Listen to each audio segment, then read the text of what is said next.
જરૂર આવો. હું રબારી છું, 72 વર્ષ છે, પણ આ ગાયું વાળો છે ને આ છોકરા એનો કોઈ અપરાધ નથી. આટલા એના બદલા છે, એની મા પણ વિધવા છે સાહેબ. અને એ છોકરાને તમે સાહેબ હું એમ કહું કે આજ પાલારામાં છે ને તમે 2 જણા મોટા અધિકાર જાઓ એના મોટા ઉપર જોશો તમે માણસો ચાલો સામે જનાભાઈ ચાલી છે સાહેબ. સમજી ગયા? મારું પેટ ભરે છે આ 4-5 દિવસ મને અનાજ નથી ભાવતું સાહેબ. પણ હું એટલી વિનંતી કરું છું આ બદલાને કારણે આ ખોટો અન્યાય થયો છે. નમસ્કાર દર્શક મિત્રો, કચ્છના ભુજના દહીસર ગામે 2 યુવાનોની શંકાસ્પદ ગૌવંશ કતલના કેસમાં ધરપકડ થતા વિરોધ ફાટી નીકળ્યો છે. આખી ઘટના પર આપણે નજર કરીએ તો ભુજ તાલુકાના દહીસર ગામના 2 મુસ્લિમ યુવકોને ગૌવંશ કતલના ખોટા કેસમાં તેમને ફસાવ્યાના આક્ષેપો થઈ રહ્યા છે. અને આ પછી મુસ્લિમ સમાજ દ્વારા થોડાક સમય અગાઉ ભુજ ખાતે એસપી કચેરીનો ઘેરાવ પણ કરવામાં આવ્યો હતો. મોટી સંખ્યામાં એકત્રિત થઈને મુસ્લિમ સમાજના લોકોએ આ મામલે યોગ્ય તપાસની માંગણી કરી છે. શરૂઆતમાં બાબા સાહેબ આંબેડકરની પ્રતિમા પાસે એકત્ર થઈને એસપી કચેરી સુધી કૂચ કરવામાં આવી હતી. જ્યારે મુસ્લિમ સમાજ દ્વારા કચ્છમાં પોલીસ અધિકારીને રજૂઆત કરવામાં આવી હતી ત્યારે એક રબારી સમાજના 72 વર્ષના દાદાએ પણ પોલીસ સમક્ષ રજૂઆત કરી હતી, જેનો વિડીયો હવે સોશિયલ મીડિયા પર ખૂબ જ વાયરલ થઈ રહ્યો છે. આ 72 વર્ષના રબારી સમાજના દાદાએ કહ્યું છે કે પોલીસ અધિકારીઓ દ્વારા જે પણ નિર્દોષ મુસ્લિમ સમાજના યુવાનોને પકડી પાડવામાં આવ્યા છે તેમના કેરેક્ટર એટલે કે ચરિત્ર અંગે હું ખાતરી આપું છું. આ ઉપરાંત પ્રકરણ એટલે કે ગુનો કરનાર માણસો બીજા છે. આ નિર્દોષ મુસ્લિમ છોકરાઓને પકડી જવાથી મને 4-5 દિવસથી અનાજ નથી ભાવી રહ્યું. આ મામલે યોગ્ય તપાસ કરીને ન્યાય આપવામાં આવે. આવો સાંભળીએ 72 વર્ષના રબારી કાકાએ પોલીસ સમક્ષ શું રજૂઆત કરી છે. હું રબારી છું, આ મુસ્લિમ કોણ છે આપણે જાણતા હોઈએ, તમે એટલું છો તો આપણે એમ જાણતા હોય કે એનામાંથી આપણે એમરાજ ના આવે. હવે પણ મને વિશેષ છે 72 વર્ષ મને સાહેબ છે આ છોકરા છે એની બાપથી કરી એના બાપથી આગળ દાદાથી કરી એના ઘણી ગાયું જ છે. આ 4થી પેઢી છે. લગભગ અમને બધા જીવ નહીં હોય 80-90 છે. બીજા 85 બધા અધિકાર લખ્યા છે.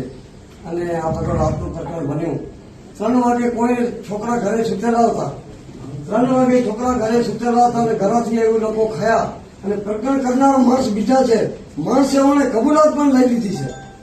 2 કોડીના છોકરા છે, કબૂલાત થઈ ગયા. 3 જણા છે કે એવો પ્રકરણ રાપણ વેકરે વાડીમાં વાયર કેપર કાપ્યા હોય પકડાણા તો હવે પકડાણા તો હવે કબૂલાત લઈ લીધી કે દશરાવર પ્રકરણ કે અમે કર્યું છે.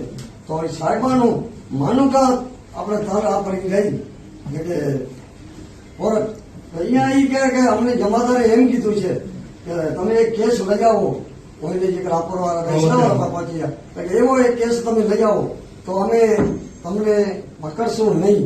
તો રાપરવાળા ઘણી વાયર કેબર કાપતા હતા તો ઓલો કે પકડી લીધો તમને પીડીથી છે. પબ્લિક છે ગુનો કરવાનું. હમણાં હું તમારો ગુનો કરું તો સાહેબ મને તમે 2 માથા હળો જરૂર હળો.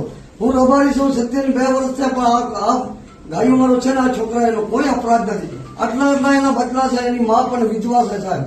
અને એ છોકરાને તમે સાહેબ હું એમ કહું કે આજ પાલારામાં છે ને તમે 2 જણા મોટા અધિકાર જાઓ એના મોટા ઉપર જોશો તમે માણસો ચાલો સામે જનાભાઈ ચાલી છે સાહેબ.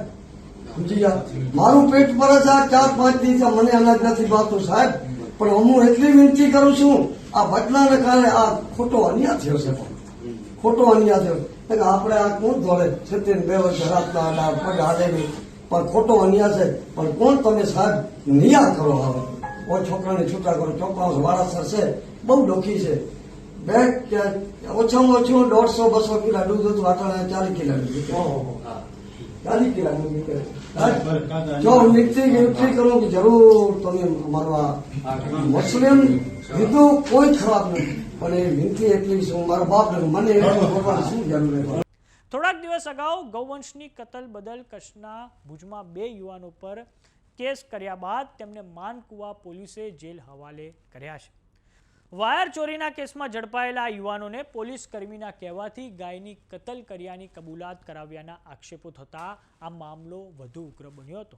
મુસ્લિમ સમાજની આ રેલી થકી કચ્છમાં હવે કોમી એકતાનો એક ઉત્તમ દાખલો સામે આવ્યો છે. કચ્છની માટીમાં માનવતા મહેકી ઉઠી છે. તો સમાચારોમાં અત્યારે બસ આટલું. જોતા રહો જમાવટ. જો તમે અમને યુટ્યુબ પર જોઈ રહ્યા તો સબસ્ક્રાઇબ કરો. જો તમે અમને ફેસબુક પર જોઈ રહ્યા તો ફોલો કરો. સાથે જ અમારી વોટ્સઅપ ચેનલ આવી ગઈ છે, જોઈન કરવાનું ના ભૂલતા. નમસ્કાર.